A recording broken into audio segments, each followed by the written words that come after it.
Man, what's up, guys? We're back here with the Conference Podcast. As you know, you may see a familiar face here today. The broski Mateo joined us today. Go ahead and give him a round of applause. You know, we don't have the interface here today, but we're good, dude. We're rocking with something better. As y'all can see, new setup. Thankful and appreciative of the hospitality from this man Loz. Go ahead and give it up for this man Loz. Go ahead, yeah. Appreciate y'all. Thank you. Yeah, man. I mean, shit. I don't even. How long has it been since you and Matt have touched? Shit. Have touched. I'm sorry. Whoa. You know what? I think like 2018. 2018. Yeah, it had to be probably around that time. About 2017, 2018. Yeah. Damn. So nice, man. What's it, dude? So seeing that. Bringing back, y'all have not missed a beat. You know what I mean? And I always felt that way about, like, I feel like kind of how you said earlier, you were like, man, I feel like I could go years without talking to him and we could just pick back up like it's all normal. Yeah. It's not weird. No, not at all. Like some people. Hey, so it's been a long time, dude. The last time me and you, I remember hearing him, he had like a rap group. You remember that? I don't.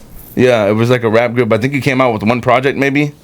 Yeah, it was a rap group with me, Mike, and Gabe. Yeah. I remember. Yes. And so that was the last time. And I remember whenever we talked about this. So you weren't there the first time I had him on, but when I was there, I mentioned that like I talked to you and I was like, man, I wonder what Carlos is doing now. Because we had been bringing people on that had been putting out music and stuff like that. Yeah. So, where's that little monitor at? What's right here? Oh, crap. Okay, cool. Boom. Now we're good. We had been bringing people on that were doing music and stuff, and I don't know what happened or why it came back into my head. I think I brought it up. Oh, you did? Mm-hmm. Okay, so just trying to take credit, right? Nah. So yeah, so when he brought it up, dude, I was like, man, you know, I never thought about that, and I was like, you know what? He was making music at that time. I was like, I wonder how much different like it's been. I wonder how much better he's gotten. That's what I told him. I was like, I can only imagine him he's gotten better since doing it. And lo and behold, I mean, what do you think of what you hear today? Like, it's a lot fucking like. Like, I've always thought that your shit was good, but now it's like, holy fuck. Well, I mean, I think based on your viewers and stuff like that, you know, we're just in a brand new location. Welcome to the Midnight Sound Recordings headquarters. It's so lovely for me to just be with you guys again. And then to reunite with Matt, man, it's crazy, man. It's like even though tectonic plates kind of shift away. Yeah. You know, it feels like we just wrapped back around the other side of the world, and it's like, we're here again. Yeah. I mean, what can you say, dude, about I mean, I guess like I got a question. Yes. That I wanted to ask you. Yeah, tell me. When I don't think you've asked this yet, but when did you like know I wanna make music? Oh, man, he's got a great question. I don't know if you asked that. Did you ask I don't know. I don't know if I asked this or not. I think the moment. It's been so long since the last one. I think the moment I knew I wanted to do music, I think it was like, actually, I didn't have any point that I knew that I wanted to do it. I think when I mentioned to Johnny back in November, I started on Guitar Hero. So yeah. When I did that, I mean, it took just the whole crazy wave of, like, I guess I've been riding the wave ever since. I think when I wanted to do when I wanted to make 80s music, that was a moment I decided that I wanted to take all of the elements and components of things that I had learned over the last 16 years of my life. Yeah. And just be like, how can I find an alleyway that I can just say, I can put these crazy chords together, or I could like rip on a guitar, or say I can express myself the best, essentially, right? Yeah. So I think when I wanted to make music, when I made that decision, I feel like in some way it kind of decided for me in some really strange, like, I wouldn't consider it spiritual, but it's just, it's like you just go through life, you're like, yep, this is me, you know? Yeah. The way it aligned for you. Yeah. Yeah, I think this is like, I mean, just hearing you on that guitar before we started, like, it's natural to you. Like, it's so easy. Yeah. For you, it seems like It's just an extent. like, what the heck? It's an extension of myself. And I don't know if you ever played that Stairway to Heaven before, but yeah, that was one. Oh, the fact that I just was like, Thank you. You just named the song. I just said I was like Stairway to Heaven, and you just started playing it. Yeah, man. I think when I started learning to play guitar, I went into something called Ultimate Guitar Tabs. You were 13, no? I was 11. Okay. Yeah, I was like 10 going into being 11 years old. And in that time, I think when I realized I really wanted to do this, it just struck right then and there, where I think throughout those times that you're experiencing, like, you know, like your teenage years and stuff like that, when you want to find a place to escape or somewhere that you can create an environment of your emotions, I felt like music became something I was able to start and then just house over everything I've ever felt. Okay. And I think because of that, it drove me to run into anything that I wanted to do with it, and it's been that way with me ever since. Yeah, dude. I can tell, dude, especially by the lyrics on this Shadow of Desire, man. I was telling you how like there's a lot of like substance in it. Yeah. And it I mean, the stuff you're talking about, dude, is so deep, man. And I can't. It might be The Thrill, if I'm not mistaken, but it's like something about where like she longs for this lust. Right. You know, I can't remember what song that was, dude. Yeah, no, that's exactly what it is. I want to say that mostly in the Shadow of Desire, it all boiled down to the point where I was like, man, what even before it was even a name, I was like, what is the name of this album? Like, what really is it? Yeah. And to say it's the shadow of something, it's kind of like defining it as someone being a shell of their former selves. And the album kind of depicts this journey where sometimes we get so lost in someone that you're even willing to risk it all and burn it down Or something, huh? to feel like that you're that just as important to that person as possible. Yeah. And I feel like this album started with a genuine sort of interaction where it's kind of like, oh well, I have this sort of love for this girl who's already broken, and then she sees the sort of gold, or like the sort of maybe naiveness at times too, in this other individual, and she takes him through this journey of things that he's never necessarily experienced. But once he kind of snaps back out of the realm of that, it's like, Yeah. man, Crazy. now we're in this trip where, you know, for as gold as I was, now there's some taint on it. Like we're rusted gold now. Yeah. Yeah. And I feel like in life, that's kind of how it is for a lot of us, where you want to have genuine interactions, genuine emotions with others. And I feel like the Shadow of Desire goes and it depicts that sort of focal point to say that no matter what we do when we want to be genuine with somebody else, sometimes because everybody walks different paths, they can come back and say like, oh yeah, like we can have a relationship, like, you know, we can be friends, we can be as clear as day. But there's other times where it's that shadow, right? That's like, well, because I'm this busted, Lost in the like miscommunication and stuff like that. you could just get lost in the miscommunication, maybe too. Yeah. I got you. What is your favorite song on this album? That's a good one too. It would be like if you're asking me to pick a kid. It's like out of all my guitars, which one's my favorite? Well, I could tell you that one for sure, clearly. I've gained a bond. If we could see it from up there on the bird's eye, the orange one back here is my one true love. Honestly, I feel like if if I get buried, they need to bury me with that one. Yeah. The rest of it can go if that's okay. Yeah. But I need that one. I think my favorite song in the album has to definitely be sentimentally. I could tell you 2 songs for sure.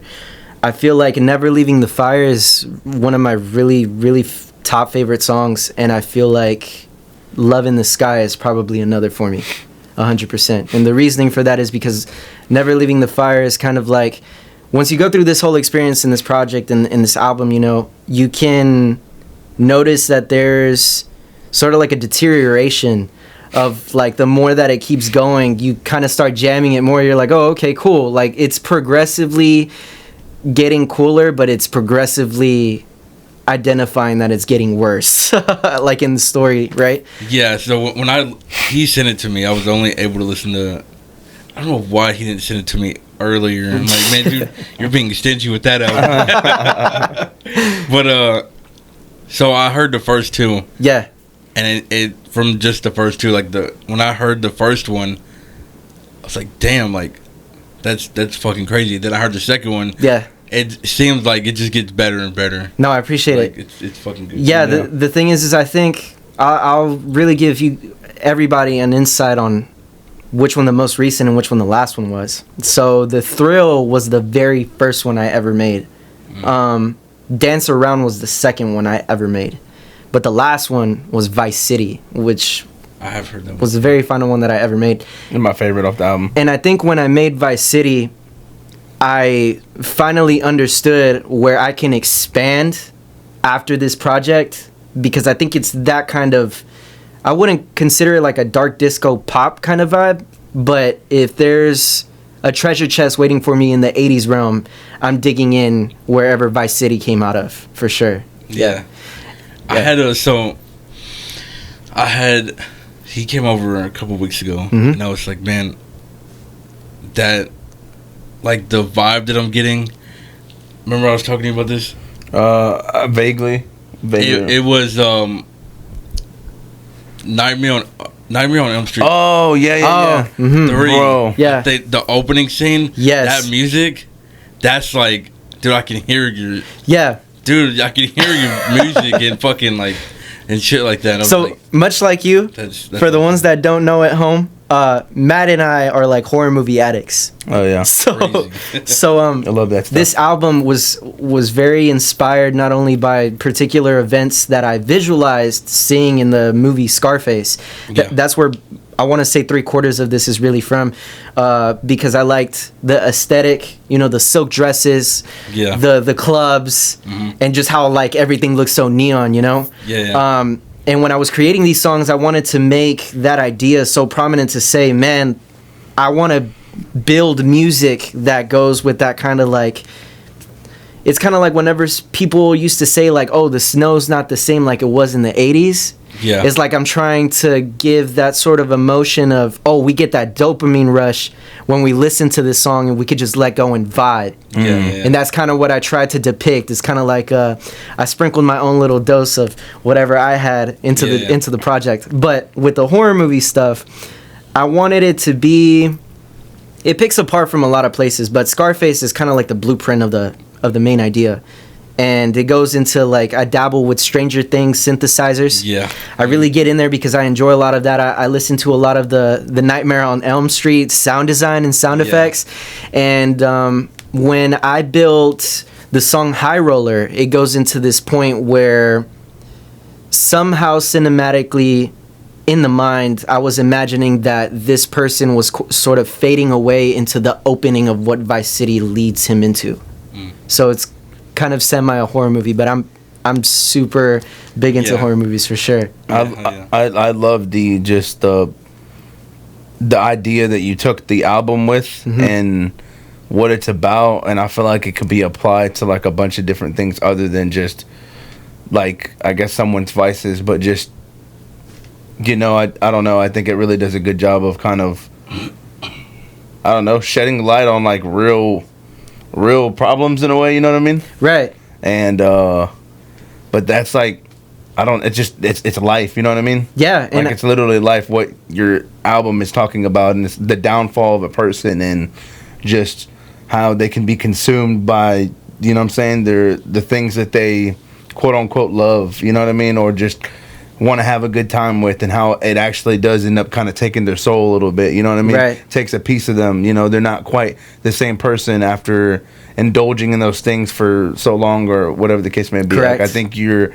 album, the songs, the vibe, just what you talk about in the album or in those songs, like, it tells a really, really good story of that. Yeah, no, man, I appreciate it. I mean, when I had put these songs together, I didn't have the intention of thinking that it was like constructing itself. I remember when you told me that you figured out where you were going with the album and what it was. Yeah. You know what I mean? Like, do you remember that conversation? Or Yes, no? yes. Yeah. That was a great conversation, yeah. Yeah, no, when I took it just into that direction, I just kept turning on the movie Scarface. Yeah. And I would watch it, just run it a couple times, and I would really just, more than anything, is I wanted to be placed in the emotion of, rather than just visualizing it, I wanted to just imagine, how can I feel what it is that, like, this kind of tension that these guys are going through, you know what I mean, with just them being in that sort of business and doing those kinds of things.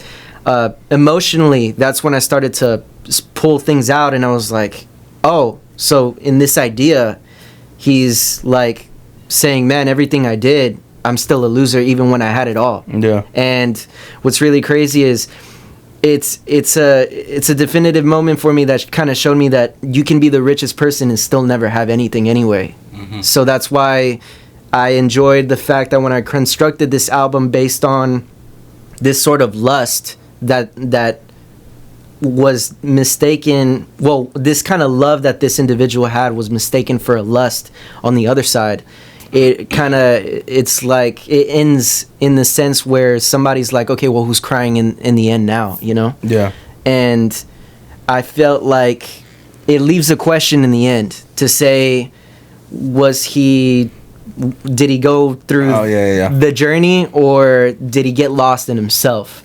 And that's for everybody at home to figure out, to just check it and chime in, and then have some fun with the jams. Yeah. Oh no, for sure, dude. I remember you saying that you're like, when I made this, you were intentionally thinking, I want the bass player to just have a great time doing this. Yeah. I want the drummer to have a great time doing this. Yeah. Like, when they play the 100%. music, you want them to enjoy it and have a good time while they're doing it. And I think, like, just, it's hard not to, like, kind of, like, you know, just kind of vibe just a little bump bit. your head to it, dude. And I remember all the time, and I've emphasized this a lot, even in the videos that unfortunately I've had to scrap. But, like, the choruses in each of the songs in this album are all catchy, dude. Like, no, I appreciate it. You know what I mean? Yeah. Like, super catchy. And it's like, even if for people out there that this music isn't necessarily for them, like, it's like hearing that super mainstream song that is not, like, you hate it. Yeah. But yet the chorus is so catchy where you can't stop thinking about it. Yeah. You know what I mean? Like, that's how I feel about your choruses. No, I appreciate it, man. Thing, dude. Man, thank you so much. Even if you hate it, you're gonna like it, dude. You know what I mean? No, I mean, man, shouts out to my cousins, Andrew and Isaac. Shouts out to them boys, because when I jammed the project to them, they were like, dude, I'm getting brain rot from your songs. And I'm like, seriously? They're like, dude, I go to sleep and I wake up, I'm going to school, and I'm like, I can hear, never leaving the fire. Dude, I told you the other day I woke up and I was going to work, and I literally, like, was hearing like Hollywood High in my head, and I was like, damn, I want to listen to that, you know? Yeah. What I mean? But I've already told you, so this is like prior to the release date, so obviously we didn't even really mention that. But Shadow Desire, I don't necessarily know on the last video that we did of this if it had a official release date, but we have an official release date now, guys, and it is, if you want to give it to them. So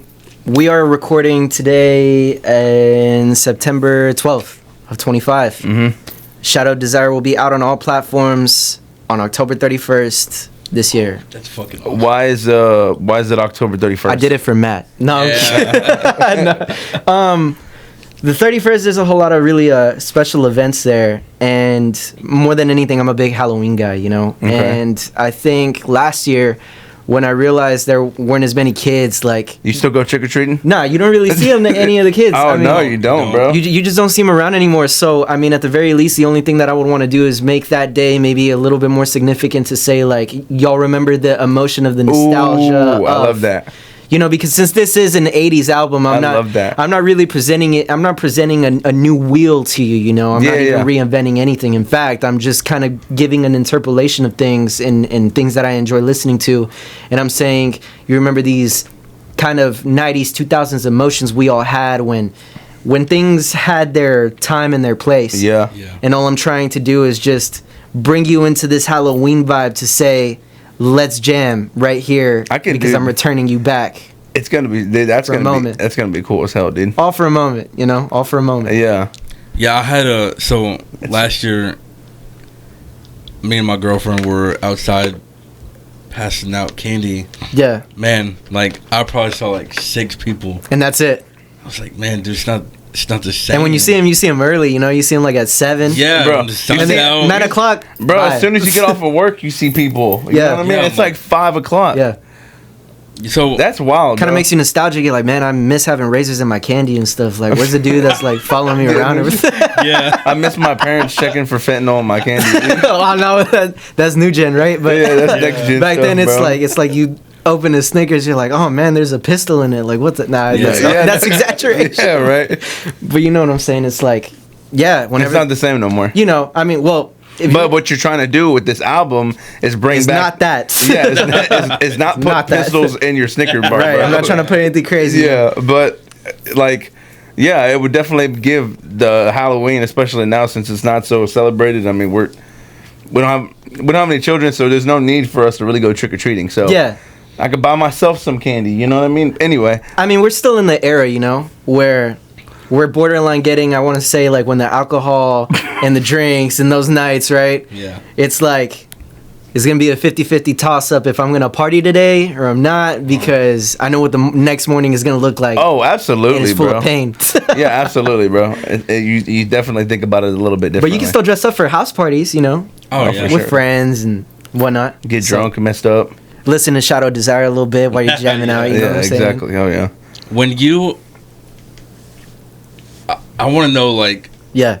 Were you like just fucking around one night and you're like, you made this badass beat, you're like, dude, let me write some lyrics to it. So the thing is I mentioned to Johnny that I created rock music previously before, and the thing is as I started to constantly make these rock songs, they always felt like the finished ideas were never just... Man, you know what? I never listened to those, dude. They never emotionally felt like I was expressing myself or I was maximizing, because I felt like I put myself in a box. Like you weren't satisfied. That was the moment I noticed limitations, where I was like, okay, the instrumentation has to be extremely, extremely specific.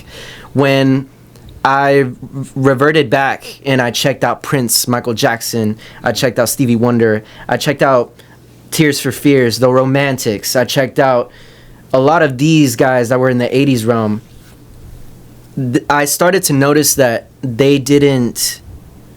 It was like any bit of music that they made, they had no bounds to it. They were like, I'm going to put a kick and a snare, just boom, cap, and then just be like, here's the craziest synth I can give you now.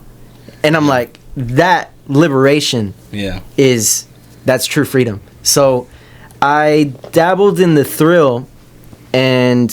I think... So I edited the video. Yeah. When you were talking about, I think you were taking little things from Michael Jackson. Yeah. But the way you were doing it your own way. Yes. I was like, holy shit. So I took inspiration from the song "The Way You Make Me Feel" by Michael Jackson, because I really enjoyed. So another horror movie thing, right? Back then in the 90s, I noticed that anything at night was like a pale blue light. You ever notice that? Yeah. Yep. Because even if you watch like movies like Nightmare on Elm Street, they got that shit. You'll see like at nighttime it's like pale blue outside.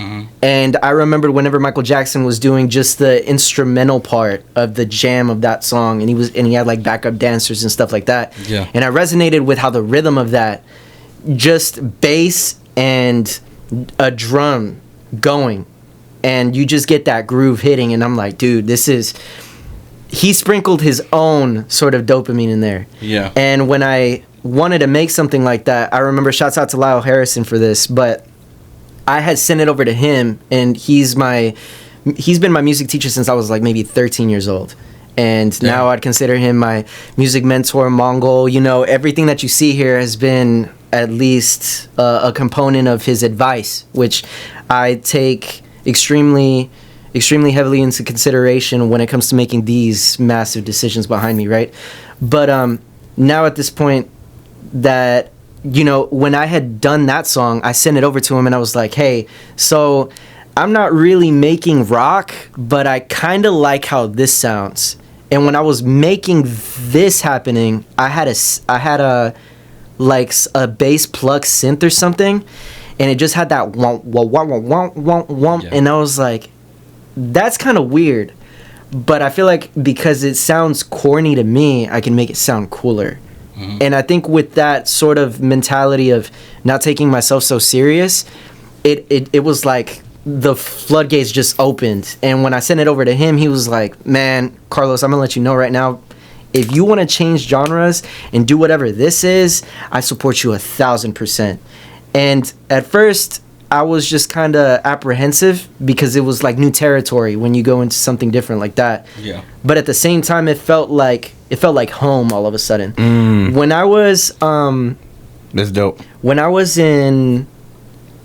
like maybe 4 or 5, I remember that my mom, she had bought me this a VCR tape of Michael Jackson's I think it was Past, Present, and Future.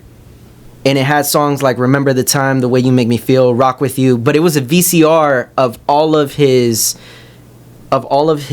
music videos. Yeah. Because, you know, back then music videos, you gotta buy a VCR, you know, just got to, and then throw it in there, you know. But in those moments when I was about maybe 4 or 5 years old, you know, that I automatically just felt like I understood what was happening in that time. And when I understood that emotion, it carried me forever. And I just didn't know how to transpose that sort of emotion or energy until when I discovered this sort of thing that I'm doing. It's like, you want to make another 80s song tomorrow, we'll do it. Yeah. You know, and we could do it, we could do it like we're just having fun. Yeah. You know? Yeah.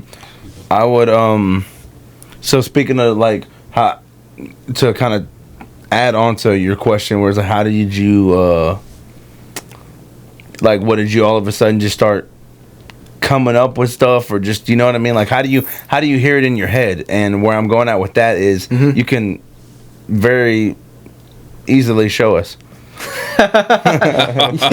Yeah, so look, let me grab this little guy right here. So to give you a really good example, the way so this one, sorry to cut you off. Yeah, no, you're good. But so this one right here, we will start with which one is it? Let's do the Thrills on here, right? Is that the one I listed, right? The Thrill. It was the Thrill, Never Leaving the Fire, and the intro, correct? We have Vice City, Never Leaving the Fire, and Shadow of Desire. Okay, Vice City. But what I can Never show Leaving you the Fire is the example of kind of how I came up with these sort of things. Yeah, exactly. So we can get into we'll do Dance Around. Okay. So this is probably the most prominent one because this was the kind of song where, let's do the ones, I'm sorry to cut you off. Yeah, you're good. Let's do the ones that we're going to play for them. Oh, okay, I got you. You know what I mean? I know the intro doesn't have much you said, but from Never Leaving the Fire and Vice City, I want to hear how you came up with those, and obviously we're going to hear the finished product of it. Yes. So Vice City was the only song I created consecutively, and I completed in 12 hours. Oh, wow, okay. And I challenged myself I did a challenge on Instagram where one night I was like, I think I've seen that, yeah, bro. I was like, you know what? I'm just going to do a little... And it was that song you went and finished and did that day? I was like, man, let me just stunt out... Holy hell, bro. Let me see what I can do. Because I feel like, arguably, in my opinion, that's one of the best on the album. Yes. And for you to, like, consecutively make that thing for 12 hours straight, bro. Yes. Because at that point, you're going to be, like, somewhat fatigued, you know? No. Yes, 100%. I was extremely tired. You know what I mean? So, like...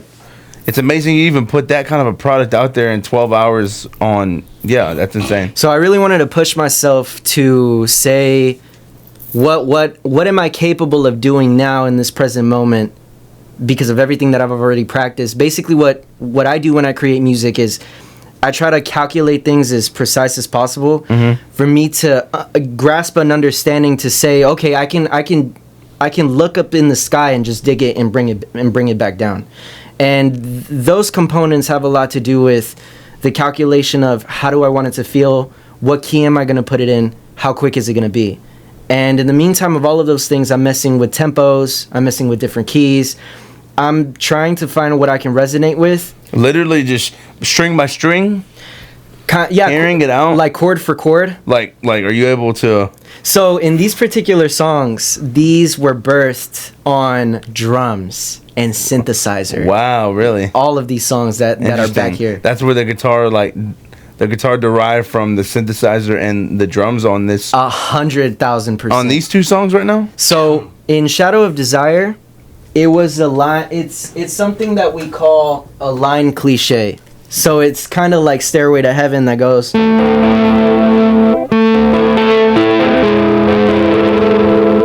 What's it called? Shadow of Desire. No, like A line cliche. a line cliche. And that's the beginning of the whole song.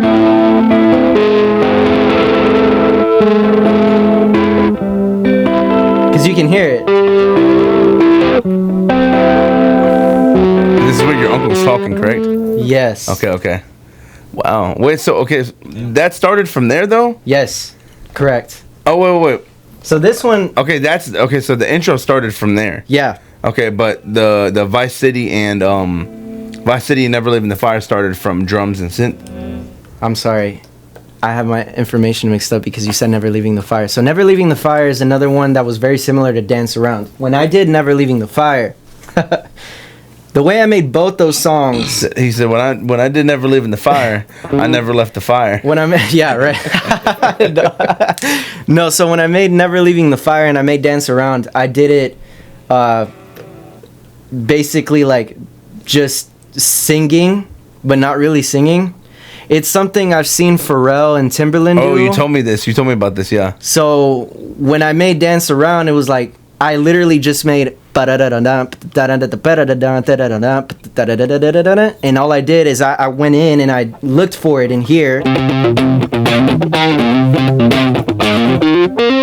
How do you hear that though? You know what I mean? Like, how are you like? Okay, got you. That one. You know, is it literally like that? Is it just like that? So it's more calculation. So, for example, and also it's yes. also, you know, it makes it hard. I think harder for us to understand, or for people that don't really. I love music, right? But yes. like, as far as like I couldn't tell you certain keys or notes on a guitar. You know what I mean? I think when you've been doing music as long as you have, those things kind of come natural. You know what I mean? Yeah. Like, as far as you being able to hear a sound and you already know where that sound's at, like that's a G or whatever the case may be. Yeah, 100%. You know what I mean? Yes, so like yes. you being able to put that together in your head, it might 1000% is a lot easier for you in your brain. Yeah, for sure. You know what I mean? I think what happens is when you start to learn an instrument, you start to gain the ear of understanding. Like, you know, this is what Isn't that correct and badass incorrect though, bro? sounds. Yes. That's fucking like that's unique. I think bro. people who have perfect pitch is even more badass than. That's to me. I mean, yeah, I agree, but that's just insane though. Like that. I mean, human beings. Don't get me wrong. I mean, we can't fly or nothing like that, but like truly special, bro. You know, things like that, dude. When you really put your mind to it, just how powerful and how much you can become it. You know what I mean? Yeah, to me, I understand it kind of like if we're learning another language, right? And I think that's what people consider it as music. It's like, oh, when you're learning the circle of fifths, when you're learning sharp, flat, major, minor keys. Yeah, and exactly. It gets even deeper, right? But when you learn those things, then you start to understand, and you, in expressing yourself at a 100% capacity, that's what a lot of artists are always chasing, me included, you know. And when you get into the stage where it feels like such a liberating moment that you can sit here and be like, okay, if I need to crank out another song just like these, I could do it tomorrow. Yeah. That's what I feel like a lot of people, they get to the point where they say, okay, well, if I'm doing this all the time, you start to see, like I said, I'm not trying to reinvent the wheel. You start to notice that the wheel doesn't reinvent itself, right? But now it just doesn't, it's not necessarily a circular wheel anymore. It's kind of like somebody's just in another space in another place. They're digging it from somewhere, even though it's familiar. You're talking about from each record, like for each record that an artist makes? Right. Yeah, I agree. Correct. Yeah, because I mean, when you're making something organic and something true to original, yourself, yeah. Right. I think it comes with kind of just checking the ego, being vulnerable and saying, I'm ready to learn on what it is that I feel like I can become free in the music world. Mm-hmm. And it's a really tough thing when you don't know where to start. Yeah. You know?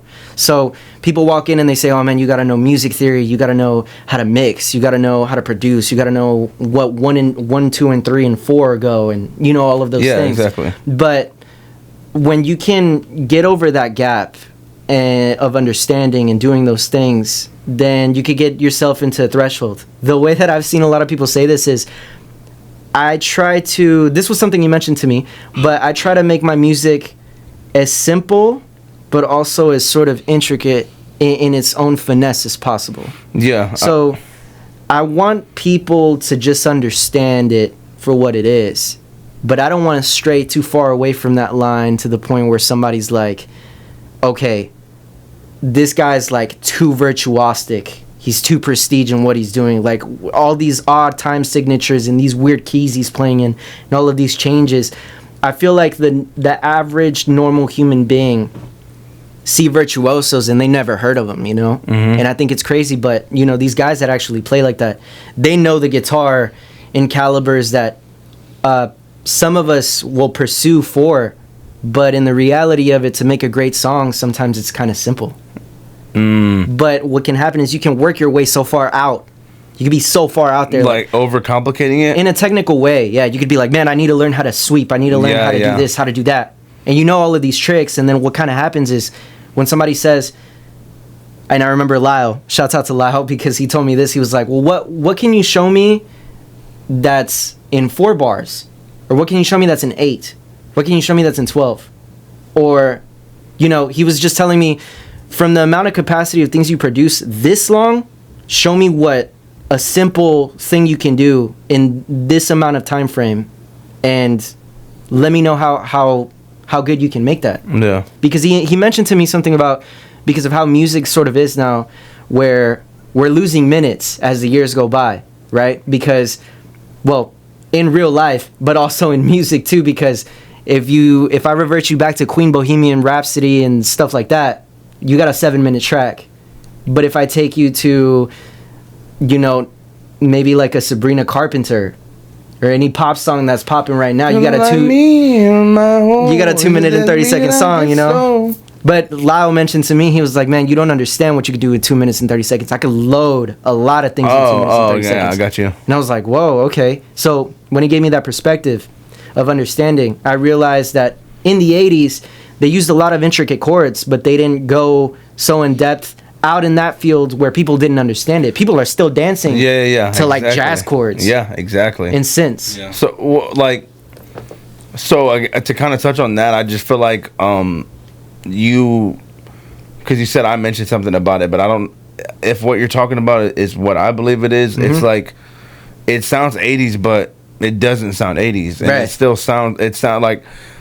Not to say that like you created something new, but I feel like it's original, and as far as I feel like you did. You know what I mean? It's original. It's original. Yeah, it's original. Yeah, it's original. It does have like it's got a familiar sound, like an interpolation almost. It's kind of like it could have been. It's like kind of sounds like it could have been that song. Exactly, but it's like whoa, because certain chords, like in the beginning, before you start adding all this other stuff in there. It sounds like this. It's like, oh, okay, I can kind of get this vibe from it, and then you kind of add a little bit more of your, I feel like, recipe in there, and then that's when you get a different, the original sound that you're hearing. You know what I mean? So, yeah, good job. I feel like thank you. I feel like if you emailed Rockstar some of these tracks, they would fucking use them. They might throw me in GTA 6. Yeah, they would use them. You never know. Yeah, you never know. You never know. Yeah. We get a. We'll save that. We'll get this album before GTA 6 though. Yeah. Oh, dude, no kidding, bro. It's like, man, Loz dropped an album after all these years, Yeah. but before GTA, Even if you decide to postpone this, bro, I'm telling you, we got Loz before GTA 6. GTA 6 not coming out, dude. We're all gonna have a family, bro, by the time GTA 6 comes out, bro. Yeah, but yeah, man. I mean, If you want, but with Shadow of Desire, right? Touching base on that, it came from a line cliche, so it was basically just that.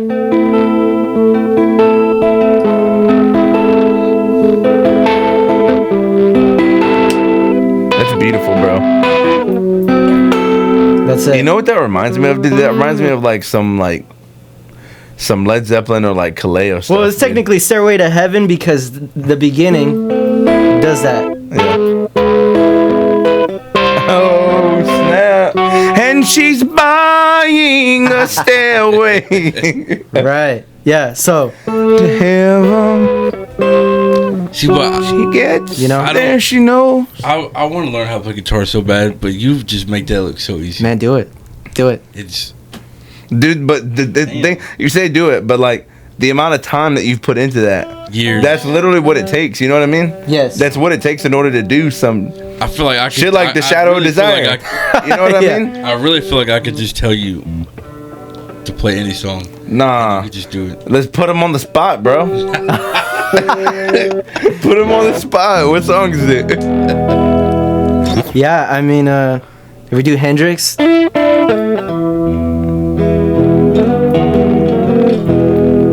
This guitar might be a little out. Hey, Joe.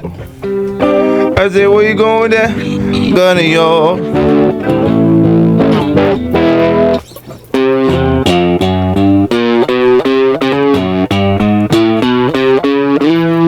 He came prepared. All right, quit showing off, bro. All right, we're here to talk about. No, just kidding. No, yeah, for sure. Talented, bro. Literally. No, Like I said, you can easily tell, bro, that you've been doing this for a while. It's been a little bit. This is And- what you were literally meant to do. How do you feel when people tell you that? There's no way you're not supposed to do this. I feel I agree, though. it's sort of humbling Yeah. to know that maybe I do have a place there. Is it reaffirming? It feels like it's always still a new discovery. Yeah. Oh, okay. I- See, that's That's dope. what I like about you because we haven't talked in years. Right? Yeah. I come over here, you're still Hospitable. humble, you're still cool as fuck, real as fuck. Thank you. Like you have every right to be like cocky as fuck. Not, bro. You're like Yeah. still real, man. I Yeah. appreciate that. I feel like there's always it's a never ending world with the land of music, but I feel like I appreciate all of the affirmation of words, to say like that I'm meant to do something like this. But I always feel that Do you see it? it's a constant work between me and the music itself. Okay, I feel that. And I feel like when people figuratively say like you have to face the music, that's what I do literally every day, that I constantly fight. It's challenging? Or I will passively be. Yeah. It has its challenges, I would say. I mean, whether it's creatively or whether it's in the sense of finding home in it, right? Yeah. Those have its total obstacles, because for someone to say that you're meant to do something is really crazy when you enjoyed paying your dues for that what finished you do. product or whatever. Yeah. Yep, I agree. So I mean, I definitely appreciate all of the kind words and everything that's been said about me feeling like it's that I've always been meant to do it, because like I said, it started in just the spectacle of just Guitar Hero, and now there's a machine How far you've come, behind bro. me. You know what I mean? Like you're literally making stuff that could be in Guitar Hero one day. Yes, and You know what I mean? I think with that in mind, that was something where I was like, yeah, man, if I make these jams. Oh, that's why you put that. You had the Guitar Hero angle on the Never Leaving the Fire. Was it the song? It was Hollywood High. Hollywood High, Yeah. there you go. So when I had that, yes. Yeah. When I had that guitar angle and I did those things with these songs in mind, these guitar solos I play and these riffs and all of these different things, they're really meant for the purpose of saying, like, if I had a chart on Guitar Hero, they're gonna throw that song on there for sure, because it's kind of like, oh, okay, you can make something out of it. And Dude, or should we be expecting? I don't know if if you ever thought about this. Yeah. Any music videos for the album? 100%. Yeah. Fuck yeah. It's gonna be awesome, Yeah. bro. Yeah. It's gonna be sick. Yeah, I can't I'm wait to definitely see gonna get how with creative you with get my with that one. coordination on that one, and yeah, definitely deliver something visually that people can resonate and understand. Like, oh, okay, from the beginning, this is how it goes. And even the shit like that, like whatever comes to your mind, bro. Like I don't think that you're gonna limit yourself by any means, but Yeah. like literally anything you could think that you like might be like somewhat of an Easter egg that you can put in there. Yeah, of Just- course. You know what I mean? Just throw whatever you want in there, dude. Like I want to see what it looks like from your mind, like to visually put, because we already have a visual in mind already. Yeah. You know what I mean? You better than anyone else on Yeah. on the album. So like for you to be able to put that into visual, Yeah. you know what I mean? Like for everyone else to see would be truly something. Yeah, I think a lot of things that I enjoy when it comes to music videos, I think Starboy, The Weeknd, in that album, when he first released Starboy and it was a music video, it was like him basically getting rid of his old self, right? Whenever he had all that pineapple hair and he just cut it off, people were like, oh my God, that's The Weeknd, because everybody had a freak because he had it on for years, right? Yeah. So it's kind of like once he made that transformation, you know, and he symbolically had that glowing cross and it all had its symbolism. That's definitely something I would be interested in doing. I'm a big, I'm a big fan for those kind of directors and the way that they have like their kind of storyboards together. And I'm a big fan of like Ozzy dressing up as a werewolf to have an album like this and it's Bark at the Moon and you're like, he literally dressed up to be the part. Yeah. That's where I feel like not only did I lose myself in this music world with Shadow of Desire, but that's just part of me being part of what that is bringing to me, if that makes sense. Yeah. So it's kind of like I'm just losing myself into the liberation of things. I remember you saying that, dude, and I never felt that more. I felt like when I heard Linkin Park Lost.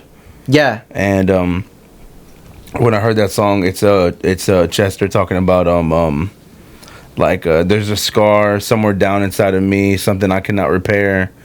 How blindly I couldn't see. Just really talking about like I think it hit different too, because this is one of the first songs that I think they came out with after he passed, and you really hear like a lot of the stuff he battled like mentally and internally, you know. And the way I kind of heard that, dude, was like he got like, I feel like he was such an amazing writer and such an amazing artist, dude. And I feel like he got so like I can literally hear, it's almost like I can hear him in that song like crying for help. Yeah. And it's like, damn, bro, like this is a piece of him that he literally has out here. And it's like, just, I mean, that's what all their music is, I feel like. But it's crazy, dude, to hear the lyrics in that song and know that, you know, he unfortunately took his own life. But like that, just hearing how powerful it is, bro. And it taking on a whole different meaning after he's gone. And the thing about it too is that I think his record label at the time, they were very apprehensive to imagine that his music would even sell in the first place, because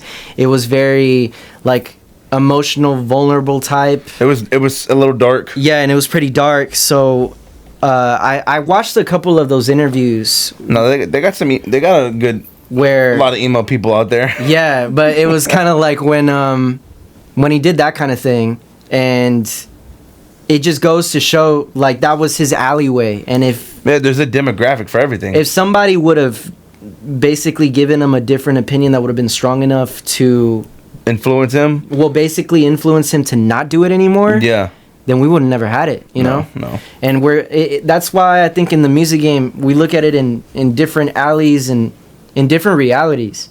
Like this one right now. Like I'm in front of the guys that I went to the 6th grade with. Yeah. And that's crazy. That's like how many years ago now, right? It's got to be maybe at least 10. Over 10, dude, easily. Over 10, yeah.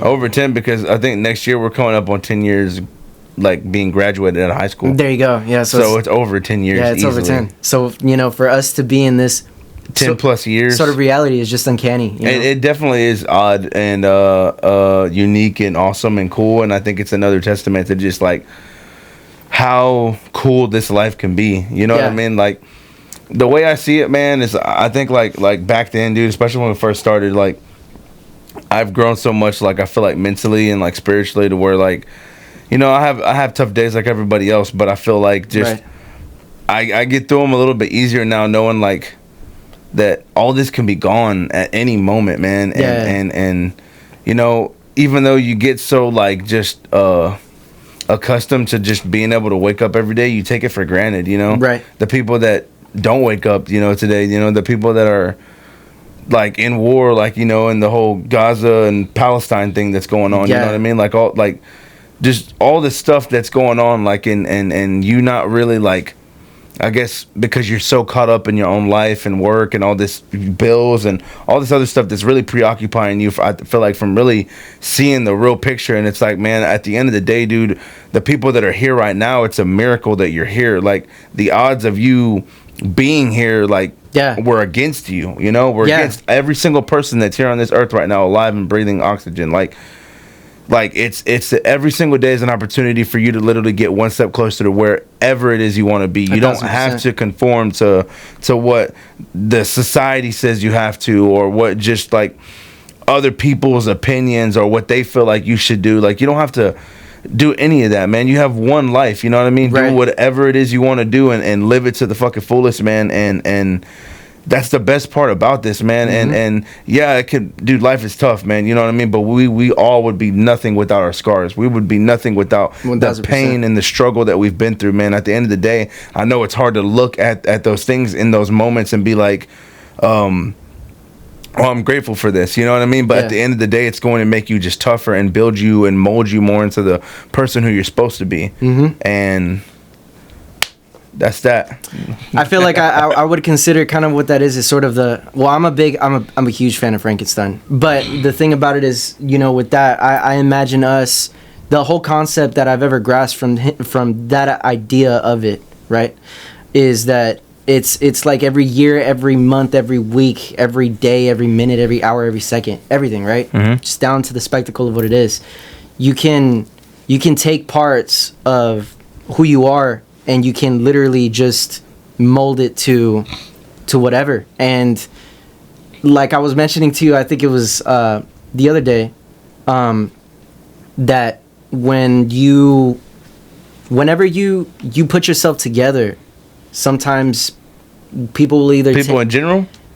Yeah, people in general. Okay, like they'll talking about me. No, they'll either view it kind of like for who you are, or they see you as like a monster in a sense. That's kind of what Frankenstein kind of defined it to me, is that I feel like we're all our own version of Frankenstein. We have to take what's bad out and add components to this embodiment of human beings that we are, and always continue to aspire to improve it. Yeah, exactly what you're saying, dude. But it comes with stitches. Yeah, it does, dude. It comes in pain, and exactly all those things. Talking about this is like definitely deeper than the music, but it's like, I mean, I agree with what you're saying, dude. I mean, people.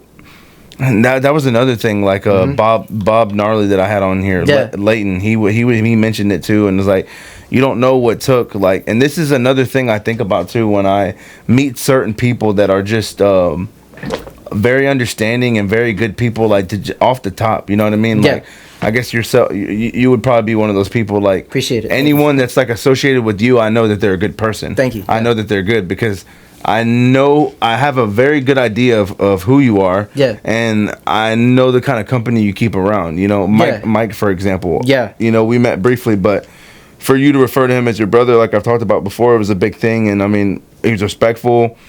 I mean, fucking, he had the sense of humor, dude. You know what I mean? 100%. Like it's, I know any person that I'm around that's affiliated with you is going to be a good person. It's going to have a lot of love to give. You know what I mean? Yeah, I appreciate it. And, yeah, some people, what Bob Gnarly was talking about was some people don't know what it took to make up the person that they're looking at and talking to today. You know what I mean? So you kind of like don't even really, you kind of just naturally dismiss those things, obviously. But yeah, I don't know. I think if everyone really kind of understood, like, I mean, we all struggle, we all go through tough times. No one has a perfect life, but like, you know, I guess just finding that, like I've always talked about, just that common ground with one another, an individual. Like, you don't have to be hateful because you disagree with someone on whatever the case may be. I mean, at the end of the day, like, if you treat me right, I'm gonna treat you right. Yeah, right. You know what I'm saying? And that's just plain as simple. You treat people how you want to be treated. You know, my parents taught me that, and I feel like I do a pretty good job of that. Like, yeah, for sure. going out there every day. And I remember telling my mom one time, I was like, I'm thankful for you, because if it wasn't for you, I really wouldn't know what love is.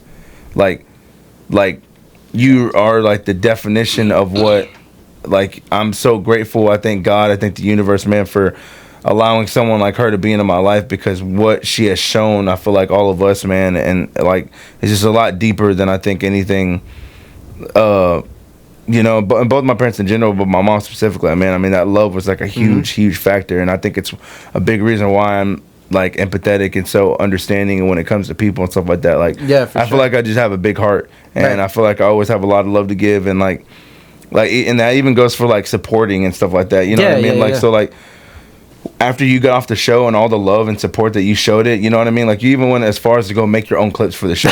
You know what I'm saying? So like, most people don't do that, and then you were like, hey, do you want these clips? And I was like, yeah, bro, I'll take them. You know what I mean? Like, yeah, for sure. It was, you did me a favor, but also just, I mean, just small things like that. Like, you scratch my back, I'll scratch yours. Like, you've been nothing but helpful throughout this whole process. I mean, this area, this whole podcast realm, is like not even your suit, and yet you're like figuring things out for your process here when it comes to music, and you're seeing where I could benefit from this. Yeah, I'm like not even a part or affiliated with any of Midnight Sound or none of that stuff, dude. So like, the fact that you can think of me while you're being creative in your time like this and think this might help Johnny out, that I can't tell you how much that means to me. When I get those fucking 2 a.m. text messages, bro, when I wake up at like 6 a.m. and Carlos is like, hey, bro. What's he texting you at 2 a.m.? Hey, come make some music. Yeah, right. And Carlos is like, hey, I thought about you during this, man. Look, this would be a really good thing for yada yada. Just that's an insane amount of consideration, bro,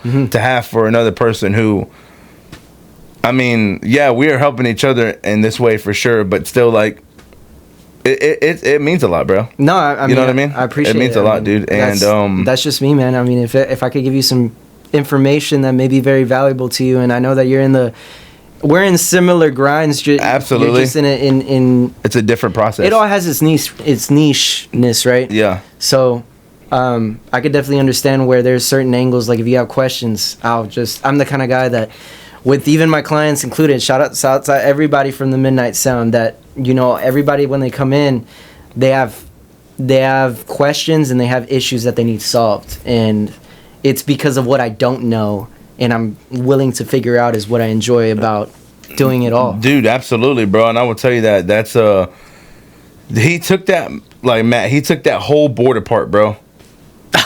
You know what I mean? He like rewired and programmed some stuff. You know, Lex helped. Yeah, my patch bay back here. Yeah, Lex helped him patch some of that stuff. And shouts out to my lovely lady Lex. Yeah. Like, dude, like the amount of work that went into that. Like, dude, he knows how to figure. Bro, he called someone, Matt, who is like a hotline for these people, right? And he was telling him things that he didn't even know. They didn't have answers for me. Because he was calling people that manufactured this thing. Everything's a unique situation. Crazy, he's like, well, have you done this? He's like, well, I pulled this apart. And he's like, well, he literally went beyond what the manufacturer even really understood about that. I chopped it up with the manufacturer. I mean, you know, nothing wrong, but I won't disclose who I was talking to. But, you know, they were telling me, hey, you know, this is just one alleyway. Imagine it this way. And that's the only way that it works. And I said, well, how do I get it to do the opposite? How can I get it into multiple streams?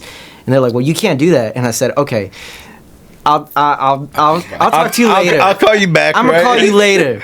Let me call you back, real quick. The only reason why you call him is to let him know that, hey, I did it. Yeah. And I'm gonna dig in here, and I'm gonna be like, oh, I know some valuable information. Maybe he doesn't know, but now I got it. You know? Yeah.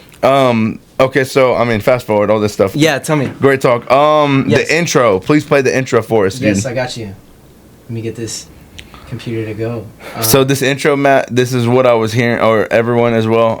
This is what I was hearing, and I kind of heard like a little bit of like a Stranger Things in the. It's the synth, correct? That's what it is. Yes. Okay, so I mean, I just figured out really what synth was probably. I guess when I reconnected with Carlos here, because I didn't really understand it. Yeah. And is this the intro to the album? Yes. Check it out.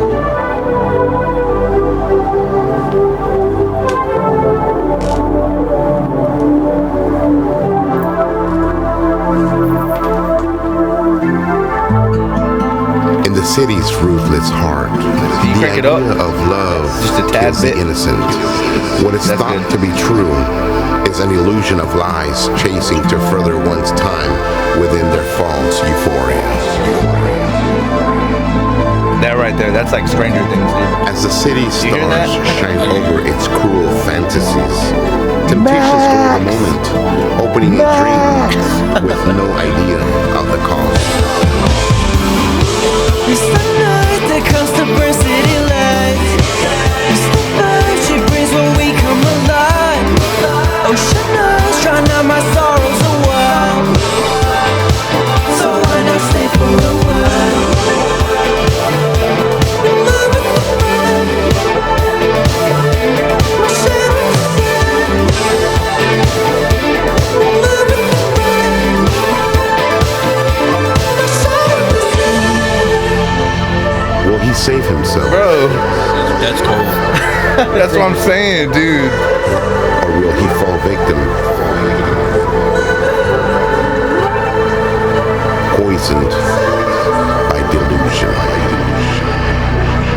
And what he's saying, dude. Oh, hold on. So that, I think you were saying that's your Uncle Tuggan? Yes. Yeah. Did he come over here and Yeah. do Yeah. that? Shouts out to my Uncle Mello. Also, Shout AKA, out. he wanted his alias to be Unk. So, shouts out to Unk. What did Shout out to Unc. So You just- killed that, by the way, dude. I love the way you delivered that. Dude, you could be a voice actor, bro. Straight He up. should be a voice actor, yes. So you just called him and was like, "Hey, would you be interested in doing the intro to?" So, he had reached out to me a couple times, and I'm sorry to cut you off. Yeah, Loz. no, you're good. No, What, hold on, what, no, wait, nah. what time we running at? we're at, I want to say 2 To what? 2 hours. Already? I think that's our runtime right now. No way. That's crazy. I believe so. Holy hell, bro. Yes. Somehow. Oh, yeah. You're right. So- You're right? right. Okay. Fuck. Okay, that's cool. Let's fill it up, maybe, huh? Yeah. We still got a few things. Yeah, no, we do, dude. I was gonna ask, man. Oh, I'm sorry. Go. What were we saying, man? We're talking about Unk. Yeah. So, he said he called you a few times. So he reached out to me like every other family function.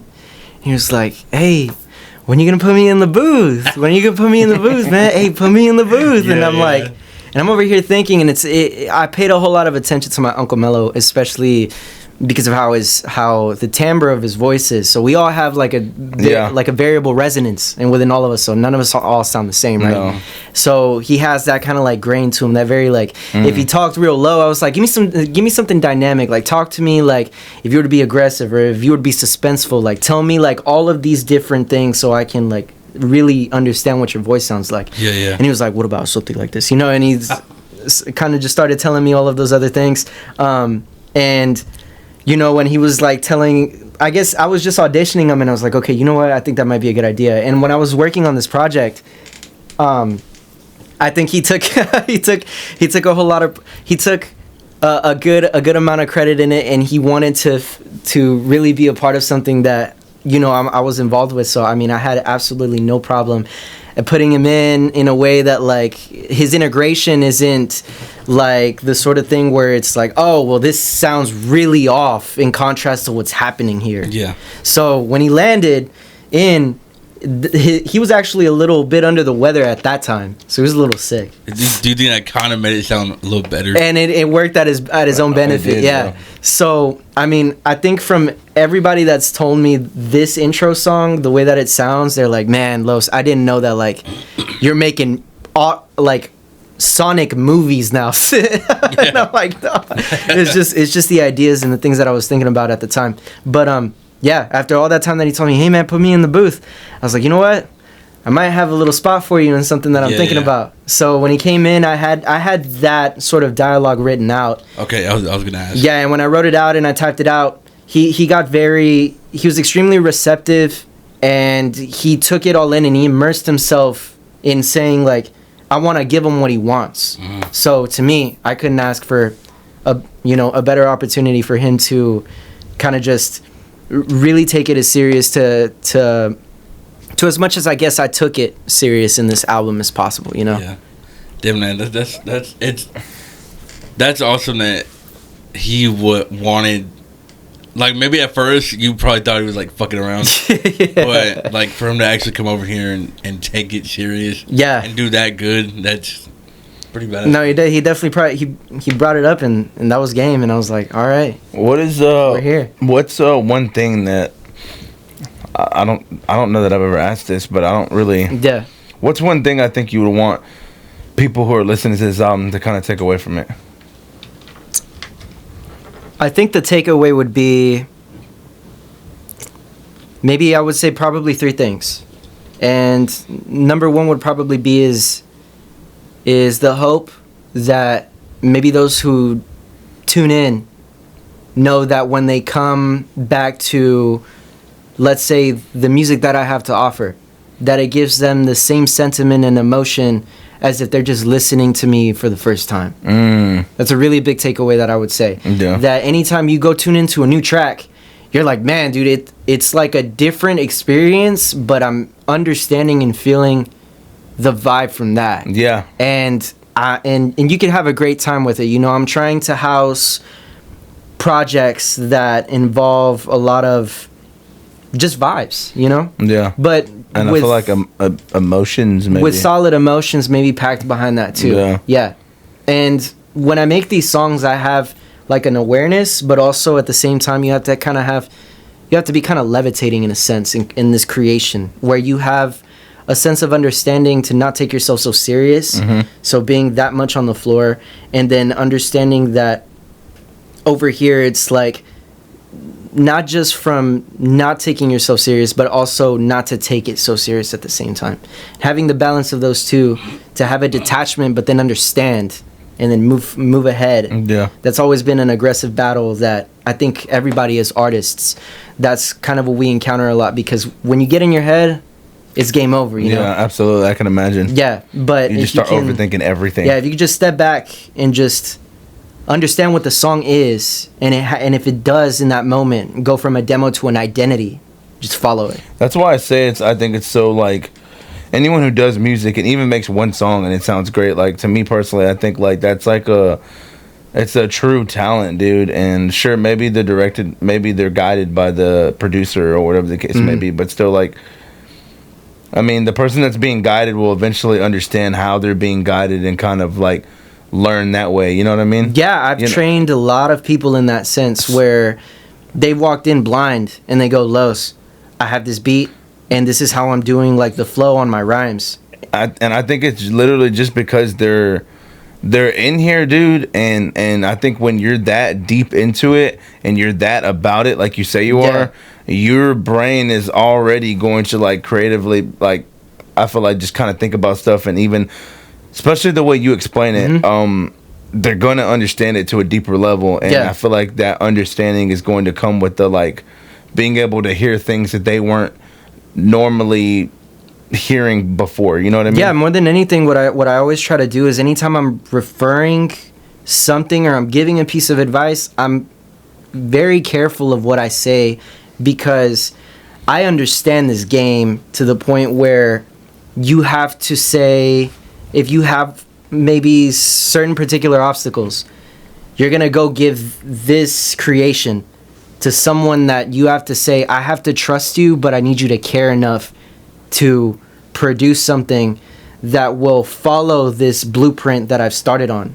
So anytime I've given my artists and clients alike, right, a lot of this advice to say, hey, I'm hearing harmonies here, let's try it out, but if you don't like it, we can always scrap it, you know? And once they take that and they're receptive and they understand it, we record through it 9 times out of 10.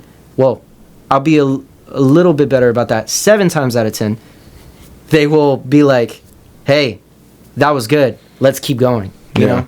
So in this music world, it all depends on how they see it. It's like, hey, you know, I have this really, I imagine it like this: if you have an orb of energy and you're about to hand it to me, I want to take it, use what I know and they give it back to you, and you're like, oh my god, that's an atom bomb. Yeah, exactly. Yeah. You're like, oh wow, okay, yeah, cool. That is not what I asked for, right? I was asking for a boogie bomb. Yeah, right. Something, right? But yeah. While you're working on anything, Mm-hmm. does your dad ever come up here and like, oh, what are you working on? Or let me hear something. My dad used to come up here and talk to me about like kind of how I was planning out my blueprints. Now, in the senses, Would you say? Do you think when he was talking to you about that, do you think he was like kind of testing you a little bit? no, I feel like there's certain moments he's starting like I feel like he sees me and he's like, holy shit, like he's I can like imagine. he's like not just sitting here like doing anything. It's like something that's he's It's foreign to creating him. something. He's creating something. Yeah. And my dad, I will give it all the props to my dad. He's got an ear for understanding a whole lot of the music stuff. So nowadays he's not really in here a whole lot whenever I'm doing the process. But when he first started, Now he kind of just sits back and he's like, "Is it done? Can I go listen to it Yeah, now?" yeah, and I'm yeah. like, "Yeah, come on up." And then when he heard all of these, he's like, "Man, son, sounds like a movie." I'm like, "Yeah." dude, I'm telling you, bro. This sounds very the whole album, bro, sounds legit, and it's like it's Roller coaster. I can No, I appreciate it. truly Thank you, say thank you. that it's like not like any, and this is no disrespect to anyone else, right? Yeah, for sure. But it sounds like something I haven't heard before on a local level, Okay. and I just got to be upfront about it, and Very supernatural. All the sentiments are absolutely valid. So I appreciate you, gentlemen. for and that, yeah, you know, but obviously I'm not trying to take away from anyone else, but like, yeah. you know, this is Carlos' podcast right now, so I'm just straight up saying it how it is. But but yeah, man, I mean, to be honest, man, there's a lot of things where I think about sometimes where, I mean, I'm not just throwing this out there trying to like put you in a position, but I feel like if you were to maybe even potentially, hypothetically, one day collab with some of the people I have talked to before, potentially, like I said, I think there could be something great, and I think there could be something learned from both sides potentially. And, 1000%. yeah, man, because you know, I think it's really cool, dude, to see that we're like actually kind of surrounded with a bunch of talented people and that live in our area, you know, and these are like local people that probably, you know, they don't ever get the shine that they probably deserve, or you know. Yeah, so I think it's really cool to kind of like, another reason why I think the podcast is so special, because you're able to kind of shed light on things that maybe most people, they don't see. You know I think that's sort of an elaboration, you know, amongst, I think, the Bob Gnarly podcast that I saw. And shouts out to Bob Gnarly too for a lot of the wisdom and a lot of the correct direction that he's seeing the path in his own music and his own journey for Absolutely, sure. Because bro. he's talking about, you know, it's you're gonna do it whether you have the notoriety now or you don't. Yeah. You know, and this music game, nobody wakes you up tomorrow to tell you, hey, let's make a song. So he's definitely it requires like a high amplitude of discipline to say like, okay, I can only tell myself to be that aware. You got to do it. Yeah. Yeah, to be that aware, exactly, bro. Like he surprised me, dude. Very, very much surprised me, dude, when I had the conversation. He's got a whole lot of wisdom. He's that dude. Absolutely, yeah, for sure. bro. Yeah, he's a special individual, man, and it was very cool talking to him, man, and the energy and the just genuineness, I think, that was being presented and reciprocated. Like, I talked to him like he was one of my best friends, bro. Yeah. And even multiple times, I mean, unfortunately, we've been busy. I'm sure he knows that. But, like, a bunch of times he's like, man, we need to hang out. You know, we need to chop it up. And I'm like, yeah, you know, like, it was such a good time with him to where I'm like, I wouldn't mind going out and hanging out with you, dude. Yeah, you know no, that's what I mean? cool. Yeah. Yeah, he did something that nobody had ever did before on that podcast, which freestyle. Like, Oh, that freestyle. Yeah, I did see that. fucking.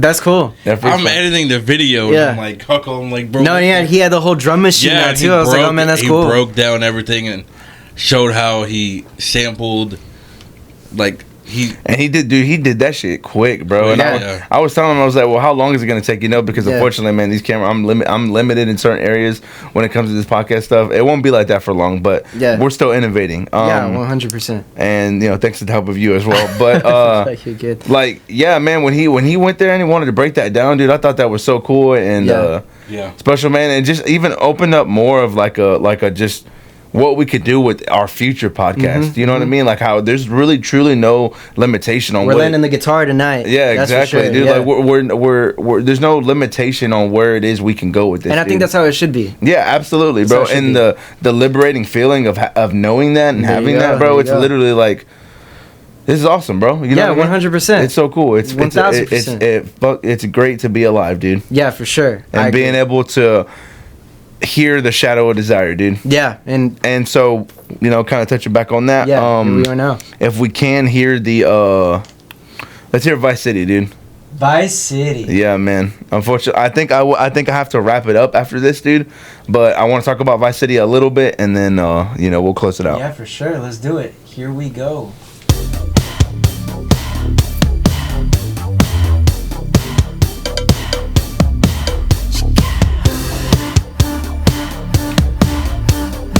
Did you answer the question of which one was your favorite song? Yes. What was it? I'm sorry. She told me Never Leaving the angels Fire? always That's right, die that's in right. the sea. Love in the Sky. It was enticing, shining lights, looking pretty. I paid no mind till I lost my mind. Tied to the vice, never leaving night. Haunting time that never leaves. I got something I want to show you guys that I did in this actually. Now that I realize It's this. the eyes, my veins never bleed, never bleed. That she loves to stay, dance my soul away,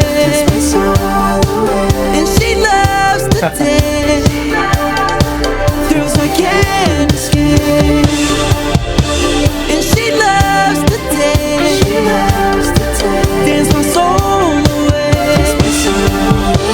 and she loves to stay, thrills I can't escape.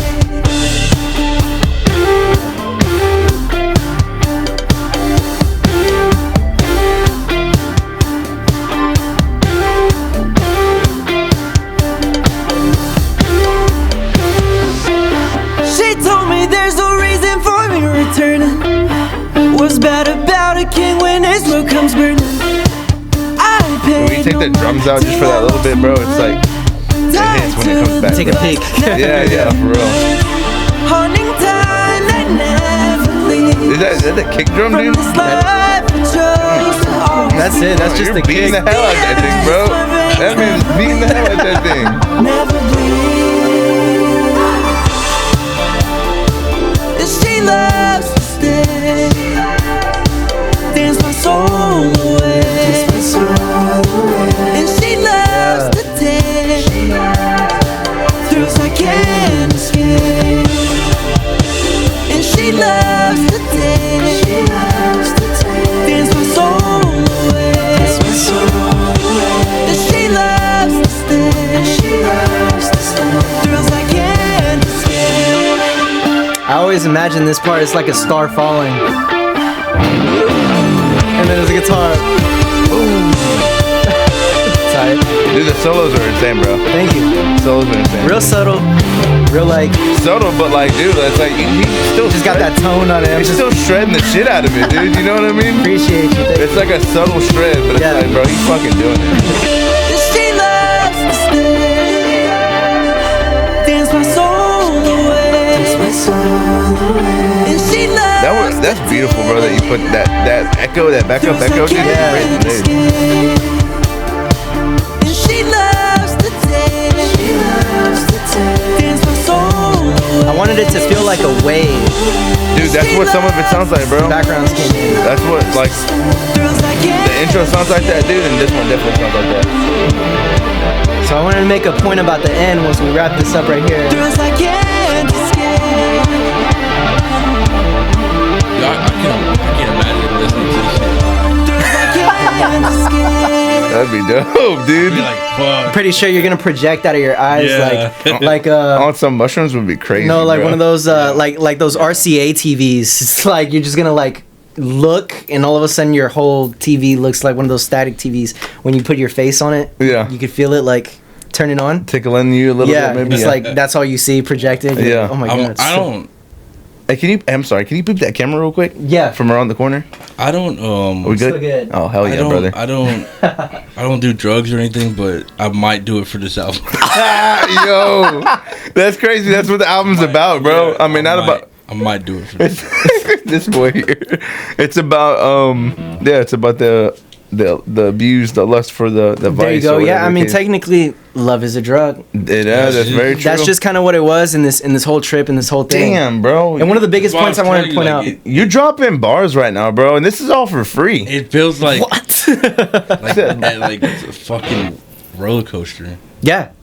Yeah. Like I guess basically once it verts into Vice City, once it just kind of verges into that, you're in the land of the last 3 songs that just go straight down in a turn. Because I want to say like the first 4 or 5, it's kind of like, okay, cool, you know, it's like building. it's got like its cool vibe to it. Yeah. And you and that's kind of the senses that I kind of wanted to make it is kind of like a snake bite. Like you don't see the snake, but the second You you don't get see- bit, yeah. you get venom. That's it. and you're like, how the fuck did we get here? Yeah, and you're like, oh my god, like Yeah. that's it. I'm indulged in the poison. Damn, that's interesting, bro. That's sick. Basically, you're indulged in the desire music, of it. yeah. Yeah.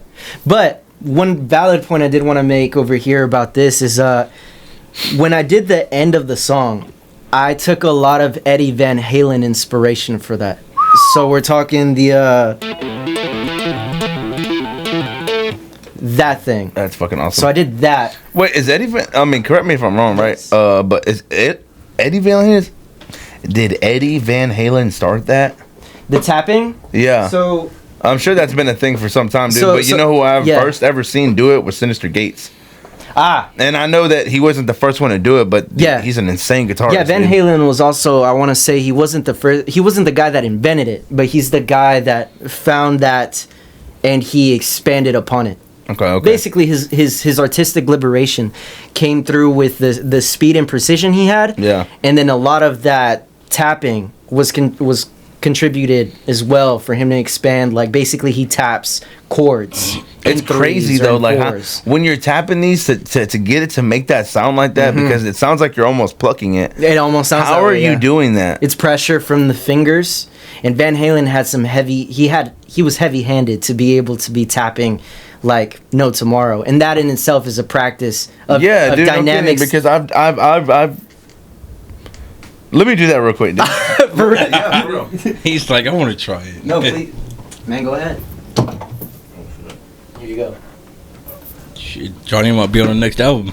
There you go. Yes. Yeah, so like, look, it's literally. So y'all just seen how he just did that, right? And you're literally like. That's all it is, Johnny. I promise you, that's all it is, man. Music is a mind-bending thing. You gotta move your fingers fast. Hey, I Hey, mean, there you go. I mean, you're close. Yep. But they make it sound louder though. Because they're hammering onto it. Like basically, you're putting. Yeah. Yep. You're putting. Don't pop the strings though. Here, actually, yeah, it's too expensive for me, man. I just want to test it out. Appreciate that. Yeah, but you know that's I was listening to the song "Hot for the Teacher" by Van Halen. Okay. And when I went to the end of Vice City, I wanted it to sound like it's like spiraling away. Like it's like, yeah, this is the chaos, the madness. So it all really just stirred itself over to that. So I know it may look simple, but Dude, no, I mean, it looks simple, but it's much harder than it looks. it's been a while. Also, another thing I want to say, bro, is I know that you, Yes. God rest his soul, Mike, Yes.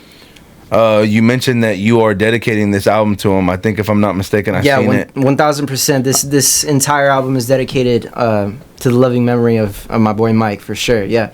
If there's an Easter egg in your podcast, I'm wearing a shirt right now. Oh, really? Yes. Damn. Shouts out to Miss Michelle Bryant. Thank you so much. But I had the opportunity to go in there, digging his basically merchandise. Oh, wow. And pick me a couple pieces to remember him by. So that's awesome. I feel like this project, it leaves a really big timestamp to display that anytime that I listen to this project, he's right there at the corner of it all, you know. Absolutely, man. Yeah. And we I remember us talking about this, and to kind of touch on it briefly, I remember you mentioning that man, you said something about this record or whatever, and I was telling you, man, like maybe I don't really know how to put this, but Yeah. you know, the unfortunate timing of his passing, but it's almost like it gave you that I guess that push a little bit in a way, man, to kind of help complete some of the songs that you thought were done. And I remember you kind of telling me that a little bit, and I was like, well, in a way, like you know, there was some, I don't know, I'm not I don't want to say it like this, you know, but like there was some good that transpired from that. Like you turned a bad situation into something good. Right. And I think that has mostly to do with pertaining to how I think I processed it. And I wanted to make sure that I wasn't any less of who I was after his life, because I only felt like I would be doing a disservice to my friendship with him and all the time that I feel like he was my best friend in my adulthood had I been anybody different, you know? And I think when I took off with that kind of thing, I think when I came to mix the project, it came with a flood of tears. Every single song that was finished. I remember you telling me this. Because it felt as though it's the end of the beginning, and that's what I consider this project, but I also consider it my final walk with Charles Michael Bryant, you know? And it was because a lot of the emotions, a lot of the grief, a lot of the heartbreak, a lot of the charisma, a lot of the energy, a lot of the purity of coming into this music world and finding that there is something beautiful to be made of it, all made me feel like I was remembering Mike the whole time. So as I finished these tracks, I love that. It always felt like every morning felt like I needed to be there for me, but at the same time, I also felt like he was the one lifting me up to say, let's finish this together. And every song felt like I was walking my way and he was just guiding me along to say, you gotta get it done. Yeah. It has to happen, because this is my favorite song. That is my favorite song. I listen to this song. I listen to this. And the thing is like I said, you know, if I were to be any different today, I feel like I would be doing him maybe a disservice as far as how we were dynamically together. Yeah, he I feel like you know, just briefly seeing y'all's relationship, I feel that he would want you to be no one other than yourself. Yeah. You know what I mean? And that's the kind of person that Mike seemed like, and just that relationship y'all had, and you know, I remember when Matt's actually the one that texted me, man, because I don't have Facebook no more. So Matt seen it on Facebook and he sent it to me, dude. And that same day, like, I'm not, and I know most people try and do stuff like this sometimes because they're a little weird, but I'm not by any means saying this because I'm trying to get like some kind of like, I guess, notoriety from maybe people that knew him or whatever the case may be. No, yeah, right. But like it was a very respectful individual. For sure. You know what I mean? Like I said, he had a sense of humor. Like he had like our sense of humor, man. And yes. I felt like I had lost a friend that day. That's good. And when I felt that way, it was really because I knew the loss that right. Because I only know him through you, and I don't really know him that well. But like to know that you were hurting, like that kind of hurt me, dude. And I was like, damn, man, and just wishing I could take that pain away, man, but like it was just unfortunate, man. I remember like just him saying that, and you always reiterating how close y'all were, and you, Mike, and Gabe, you know, that's all I heard, you know. Yeah, so that's all I've ever seen. So I'm just like, man, dude, that shit hit me, bro, and I was like, wow, you know, it made me love my brother Matt even more, you No, know. 100%. Just my loved ones in general made me hold them a little bit closer, man, because like I said, you don't ever truly know when your time is up, man. Yeah, and, no, that's and for living sure. your life to the fullest, man, and not giving a damn what anyone thinks of you For or sure. what they have to say about what it is you're doing, man. Dude, Yeah. just live your life. I feel like that's the only way you even combat that negative energy, man. It's just you don't indulge in it. You don't even respond to it because you're bigger than it. You know, you just move past it. These people that are talking about you, or these people that are just, they have nothing else better to do, you know? Because if they were doing something, they were working on themselves truly enough, they wouldn't even pay attention to what it is you're doing. Right. You know what I mean? I think with Mike, it was like, if there's any way I could describe it, when it came to Mike, first and foremost, Mike was not an 80s fan. He did not like anything in the 80s. Wow. He used to tell me and Gabe, where he'd be like, I hate Billy Idol. he'd be like, right? honestly, I don't even really like 80s music. And I'm like, you do know I make 80s music, right? He's like, yeah, but I like what you make. I just don't like what everybody else. Yeah. I'm like, oh, okay. And I remember when I did the song "Love in the Sky." I remember you when I saying first that did was his favorite one, right? And I sang in falsetto, and I sent it over to him, and he was like, "When did you learn how to sing like that?" I was like, "What are you talking about?" He was like that, like when you sang high like that. I was like, "Oh, I don't know. I mean, I've been practicing it." But he was always very keen to like paying attention, giving me like descriptions. Whenever the last song he ever really heard was "Shadow of Desire." When he was like, "Oh, I like this intro. It's brief because it has story, but it has music. It's not like just a monologue of somebody talking a whole minute and then just going to the next song, you know?" I love that It's something that you can he play. was that like that into it. Yeah, You know no, what I mean? yeah, Like, that's my brother right there. That's awesome, bro, We were yeah. in the pocket. I mean, every other time, and there was never a moment he didn't support me. And I feel like in this life, if there's ever a question that I had of Mike, I think he answered it for me before he departed in this life, for sure. So I think it brought me a lot of peace to know that I was that much more extremely close to him. And it was a very revealing moment when you find out that someone that is no longer here, you start to understand where you stood in that person's life. And I always felt like there were times that if there was ever a moment that Mike was uncertain of something, that I could always give him that advice. And if there was anybody he always came to find, it was me and Gabe for that kind of, to consult with us over anything he had. And we had his back for those heart-to-heart moments. for anything that it was. Yeah. And, you know, we always shared a lot of moments that, I mean, you know, when I say he's my brother, when I say he's my best friend, and he was my adult best friend, I would say that it was we went through every emotion of roller coaster with him possible, whether it came with tears or whether it came with being extremely excited for him or being happy just around him. Yeah.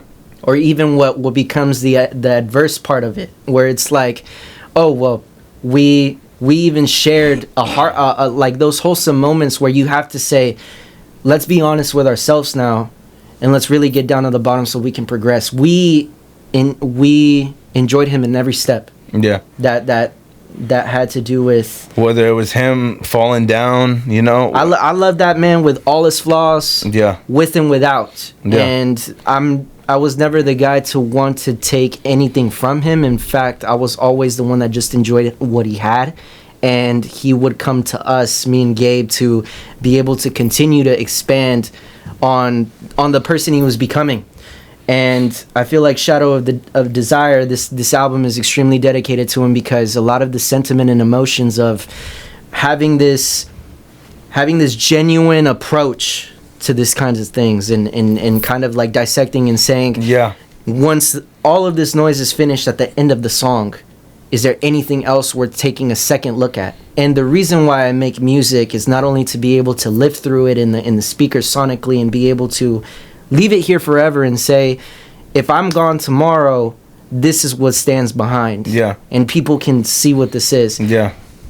This album is not just my history, but he is my history as well, you know? Yeah. So anywhere I'm going, I even felt like wearing this shirt today feels like I could still see him in the corner where He was just sitting there supporting from the first interview, and I considered that a really special moment because I did too, dude. It's very insane that that's I just think, what it was. Yeah, yeah, it happened because I think at the end of the day you could have came by yourself. No, you know what I mean? Like so the fact that you're able to come with him, and I was able to, I feel like, even get like a little bit of a brief like view on that relationship, man, and just seeing how it was. Like I said, man, it was